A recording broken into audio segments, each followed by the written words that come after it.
Happy New Year, innovators! How has your 2022 start been? 새해 복 많이 받으세요. I hope you have a year full of good health, joy, success, and happiness. As we speak, today I'm saying greetings from South Korea. Yes, I took my first international flight since March 2020 to visit my family and relatives I haven't seen in 2 years. It's been amazing to see my loved ones again as well as enjoy good food, though it took some time getting used to the time zone again.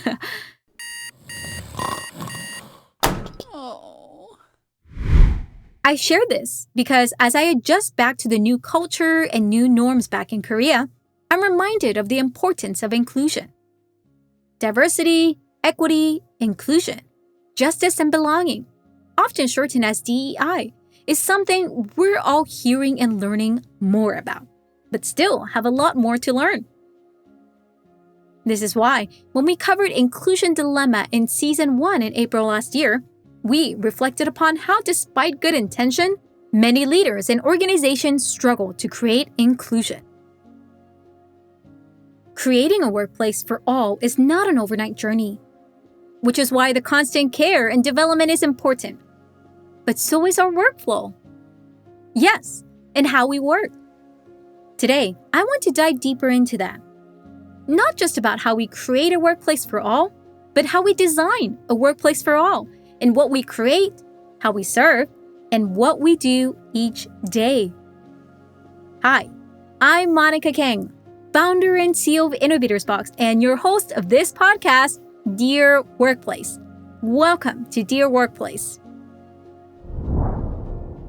Because it's not just blind and deaf children. Some are dyslexic, some have learning disabilities, and this is a way to bring them children's picture books that they would never have otherwise. How am I supposed to help him? He is not set up for success. This system is not made for him. And again, as I mentioned before, I couldn't articulate it that way. I just knew it was unfair.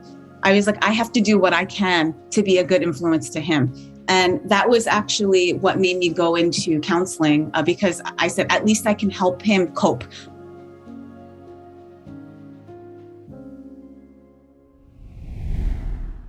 Think with me for a minute. What are 1 or 2 items you use every day in your normal work routine? Great. For me, I'll choose my laptop and my cooking pot. Now, I want you to envision how you would use these objects if you were blind, deaf, or couldn't use your arm or leg. How would it feel to engage in that same activity you felt you could do with ease every day? Yes, my experience typing and working on my laptop and cooking with my pot will look very different. That touch screen that feels so cool for an abled person becomes an uncomfortable tool for blind as they can't see what buttons they are touching. I heard this is one of the reasons why tech products that were upgraded recently were not as helpful for all users, as it was only designed for abled people. Yes, what I'm describing here is the importance of designing for inclusion, known as inclusive design. Whether it's product development or workflow development, we're all designing and developing things for others. But when we don't design for inclusion, or from a diverse user perspective, we're explicitly creating tools that exclude diverse users. We speak about this more in our blog a few months ago, which I'll add in the show notes. Want another example? Another reason why entering space as a female astronaut was harder was because a lot of the training and even space outfits were geared towards one figure, a male. And since females and males have different body types, the space outfits were often too big for a female and uncomfortable to stay safe in space for a long period of time. It wasn't until a few years ago this issue was raised, where more astronauts and space outfits designers brought it up so that we have more outfits that are good fit for all genders and heights. So inclusive design comes from every angle, from the products we design to the experiences we create for others. When we think of diverse users in mind, we could create a powerful experience for all users. But where do we take it from here? Knowing why it's important and needed is one thing, Understanding how you design and support other innovators to design for inclusion is another. Where do you start? Margaret says start by looking at your own experience that opened your perspective. I was working in the inner city in New York City. It really opened my eyes to the inequities in education, the access, just all the systemic issues that were going on. And from an early age, I was trying to make sense of what was going on. I actually didn't have the vocabulary to articulate it. So if you were to ask me at the time, my experiences, it would be very different from now. So now that I'm doing this work, I do a lot of DEIJ, diversity, equity, inclusion, and justice work. And now I have the vocabulary to explain what was going on. But that was really the impetus for me to stay in education. I became committed to fighting for justice and to make sure that systems work for everyone. And so when I was teaching, my philosophy in the classroom was making sure that every student could thrive just as they are in the classroom. And it was my role as an educator to make sure that that happened, whatever that meant. Meet Margaret Park, an elementary school assistant principal committed to fostering inclusion and equity in education for all youth. Being also a person of color, Asian American, and female, she also realized how important it is to design for inclusion in leadership, which is why she became active in the education community as well to represent diversity. She is one of the founders of SEOUL, spelled SEOUL, of a leader and serve as the advisory council for the Association for International Educators and Leaders of Color. She is currently in Seoul, South Korea, where she most recently served as the elementary school assistant principal at the Seoul Foreign School. She is a Fulbright scholar and received an Education Master's and Certificate of Advanced Studies from Harvard Graduate School of Education. So yes, designing for inclusion in education is something she thought a lot about. And this was further cemented when she walked one of her students home after a musical show in New York City.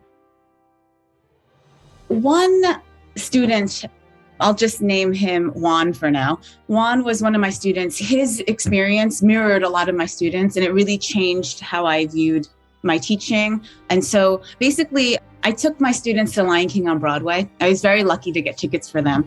And I wanted to show them musical theater, which I'm so passionate about. And it's a dream come true. That's another story. But I was able to take them to Lion King on Broadway. We had an amazing time. We came back and it was the evening because it was a field trip. And, the students had to get their parents to come pick them up. Juan was waiting. So, it was 8:00. Parents were supposed to come before 8. We're waiting. Then his mom never shows up. And so I'm walking with Juan down the street. I'm like, why don't you just show me where your apartment is? And so we took this walk and he was taking me down the streets and it was very eye-opening for me. I mean, there were drug dealers, there was violence. We were going down the path that he usually takes. And it was just things that, I hear about, I read about, I saw it a little bit, but to see it through his eyes, because I was following him, it just really hit me. And then he took me into his apartment up the steps and, there's mice. Then there was 4 bullet shot through the door, right? And so I just remember seeing that. And then, his mother opens the door. She's very disoriented. She quickly grabs him and slams the door in my face. And so, I'm walking back and I'm like, okay, I live just a few blocks down, but I'm in this privilege. I have a warm electricity. There's no mice in my stairwell. I don't see bullet shots. The neighborhoods are so different. And it just got me thinking he comes to school every day, right, to learn. He comes to school with an eager mind. He has such a great attitude, and this is his life. And this story, I'm just sharing one of the many, just because that moment, that walk there and back was pivotal to me. That's when I really started to realize the injustices that went on and the inequities. And it was so real to me. And, I love this student so much. And I just realized, how am I supposed to help him? He is not set up for success. This system is not made for him. And again, as I mentioned before, I couldn't articulate it that way. I just knew it was unfair. I was like, I have to do what I can to be a good influence to him. And that was actually what made me go into counseling, because I said, at least I can help him cope. I can help him make sense of this world. And so that was a huge moment in my life that to this day. I remember thank you for letting me share this because, I haven't shared it in a while, but I can vividly, it's like a movie in my mind. I can remember it. And it's really stuck with me, and it's helped me to have hope when I don't feel like I have much hope, because at the end of the day, like when I left New York City, I had a chat with him, and just the impact that I had in his life that he was able to share was so meaningful. And so for me, that's been really amazing in terms of why I'm in education, right? Why I do the things I do. And when things get hard, I think about him and why it's worth it. And so, that's a pivotal memory in my life. Wow, pivotal indeed. Thank you, Margaret, for sharing this. And yes, your student one was lucky to have you and have someone who really thinks about it in that way. And thank you for raising one of the key aspects in how we can think about inclusion as a designer. Walk in their shoes. Margaret was able to recognize the depth of inequality and got more curious about how she could support it because she took that walk with her students and absorbed it with empathy and an open heart instead of just sympathizing. That attitude and framing are key. After all, sympathy and empathy are different. Sympathy involves understanding from your own perspective and involves a bit of judging. Empathy involves putting yourself in the other person's shoes to understand why they may have these particular feelings and needs. Empathy requires differing judgment and more courage and self-awareness. I love how Brené Brown, a researcher on empathy, into a delightful animation, as I know these two expressions could be interchangeable and feel similar. Check the link in the show notes if you haven't seen it. The empathetic journey of Margaret took into how she became a proactive designer for inclusion, reminded me of why Richard wanted to create his nonprofit as well. I'm Richard Riemann, and I'm known as the Audiobook Wizard. I have created a lot of audiobooks, narrated hundreds of audiobooks, and have created a nonprofit to make children's illustrated books accessible. Meet Richard Riemann, founder and CEO of Imagination Video Books, where he develops inclusive audiobooks. As he mentioned, he earned the nickname Storybook Wizard after narrating and producing hundreds of indie-published audiobooks. He received a gold medal, National Ben Franklin Independent Book Publisher Association Award winner for audiobook nonfiction, is an audiobook-approved audiobook producer, and a 5-time winner of the Evie Award for audiobook narration and production. And as he continued his passion for radio, audio, and storytelling, he realized how a lot of content was produced without inclusion in mind. Picture books for children were one visible place. He kept noticing a lack of accessibility. Yes, Monica, as an audiobook narrator, I noticed there was a gap in the audiobook world, and that is children's illustrated books. Children's picture books don't make great audiobooks because you can't see the pictures.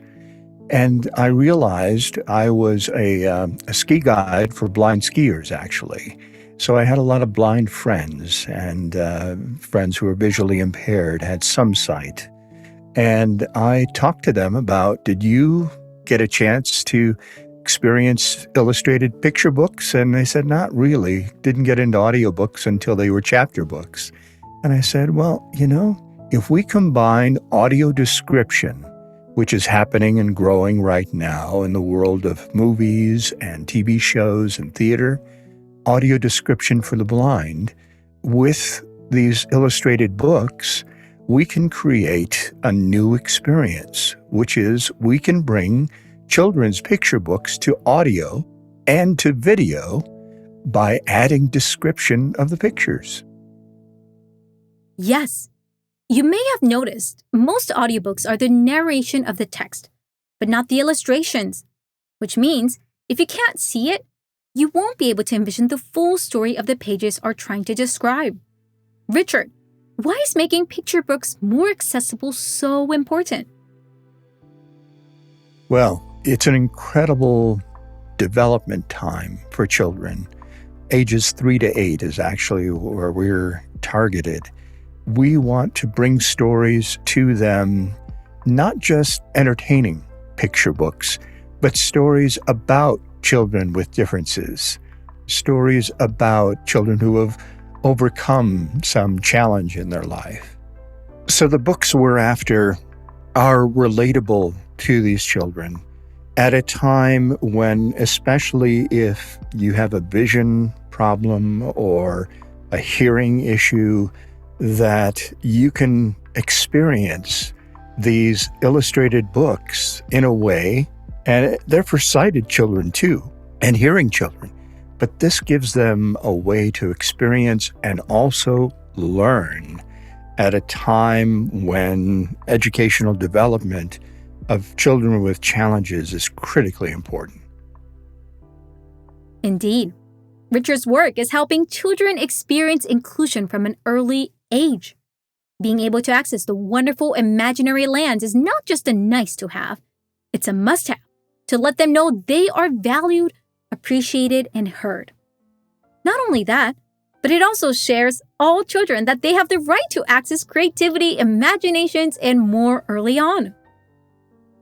Out of curiosity, I asked if Richard could share some sample audio so that we could see how it feels different to narrate the audiobooks with and without the descriptive narration that he is referring to. Thank you, Richard, for giving us permission to share this. Here's an example of before. One page taken from If I Were Your Angel, narrated by Michelle Moroz, as a simple read-along. If I were your angel, I'd use my harp to strum you notes, both flat and sharp. Now here's the after. We add audio description of the pictures for blind children, captions, and simultaneous American Sign Language interpretation for deaf children. The after is a different experience. If I were your angel, I'd use my harp to strum you notes, both flat and sharp. Fill your ears with joy. I added his website so that you could see more videos showcasing the American Sign Language interpretation, as well as a description audio included in every picture book they produced. It's a commitment. I asked Richard what he is excited and worried about as he continues to design more children's books with his team for inclusion. We started creating videos at imaginationvideobooks.org of children's illustrated books. And as we went on with audio description, we are creating audiobook versions and also adding American Sign Language interpretation for deaf children. Because as I learned when we were doing this project, there are so few books helping very small children, ages 3 to 6, learn sign language. And this way we have the pictures and the captions and another person in the video interpreting in ASL American Sign Language. So we've added that experience too. We've done about 70 books so far for the Described and Captioned Media Program, dcmp.org. We have a channel there, as they call it, a video channel. They serve tens of thousands of blind children, deaf children, their families, and educators. And so this is the resource we use, dcmp.org, to reach all those children out there with different abilities. Because it's not just blind and deaf children. Some are dyslexic, some have learning disabilities. And this is a way to bring them children's picture books that they would never have otherwise. And all of this started just last year. He founded his business in 2019, but really took off in 2021. Now, in 2022, he is growing partnerships with publishers to inform them to design audiobooks for inclusion early on, and not as an afterthought. Plus, the inclusion design is not just in the post-production, but in the actual design and development of the products. Richard has a diverse and talented team that happens to include people who are blind or are people with disabilities. We also make it our mission to employ some of the people that have visual impairments.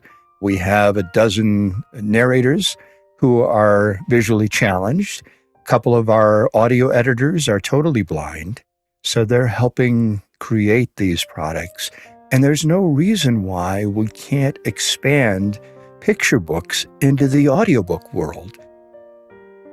Margaret is similar in that she is fighting and designing for inclusion, not just for her students, but also in her role as a leader in education, a field where she constantly finds herself being one of the few. I do have to say, going back to the systems, I did start to realize that as a person of color, as a woman, there are certain opportunities that are not presented to me that are for folks in other groups. And so being in a minoritized group, I did realize early on, again, this is me talking with the vocabulary. I didn't have the vocabulary back then, but I was noticing like I'm working so hard. I have credentials, but I'm not getting to the same places as some of my colleagues are. And so I had to learn how to find folks who would help me.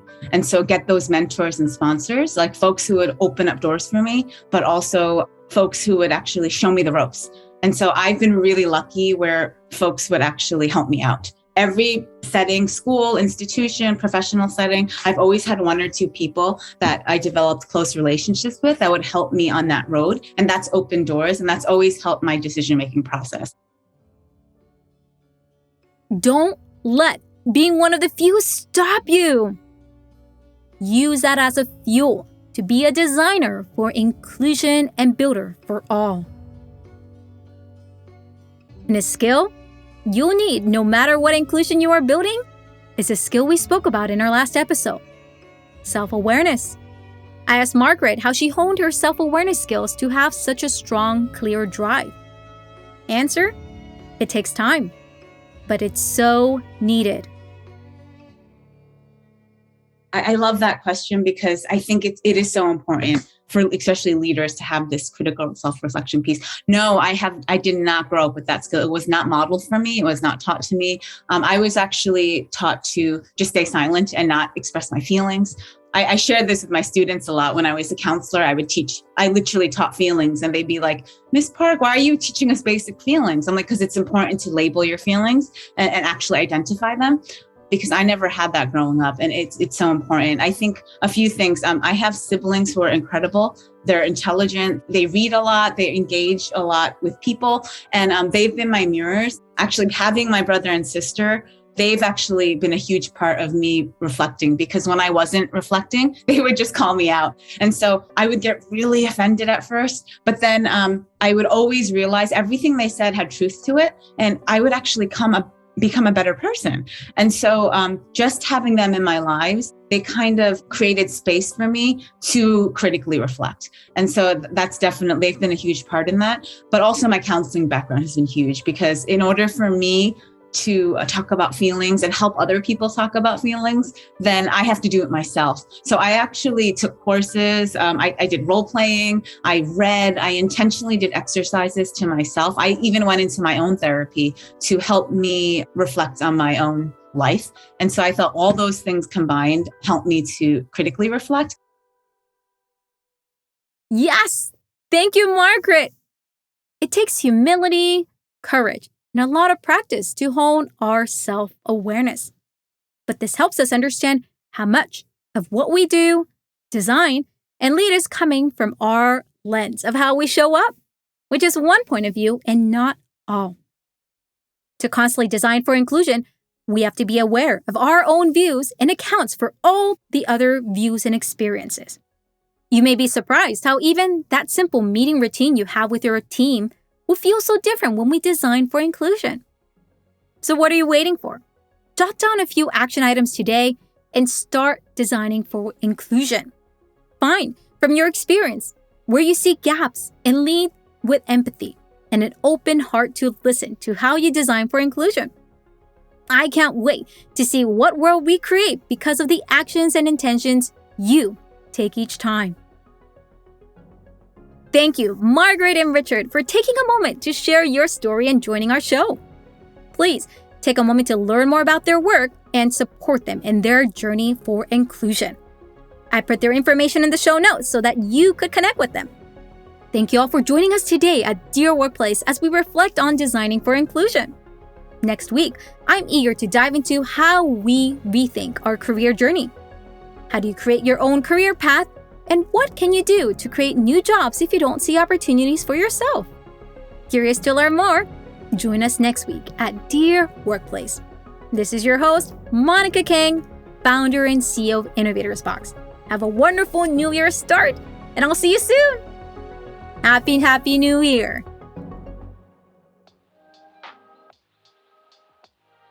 Hello, I'm Sara Piedrahita, the virtual assistant at Innovators Box, and I hope you're enjoying Dear Workplace. Maybe you already noticed my accent. I'm Colombian and just graduated from advertising. I also learned English mostly by listening to music in this language, which is something I love. This show is brought together by our awesome team: Sam Lammert on audio engineering and editing, Kelly Gravo on marketing, Akriti Pandey on website, Monica Escobar on branding, Leah Oricini on social media graphics, me and Flor on project assistance, and Luke Helder on music. Of course, Dear Workplace is hosted and directed by Monica Kang, founder and CEO of Innovators Box. To continue the conversation of remaining the workplace, visit us at innovatorsbox.com. Also, don't forget to subscribe, leave a review, and share.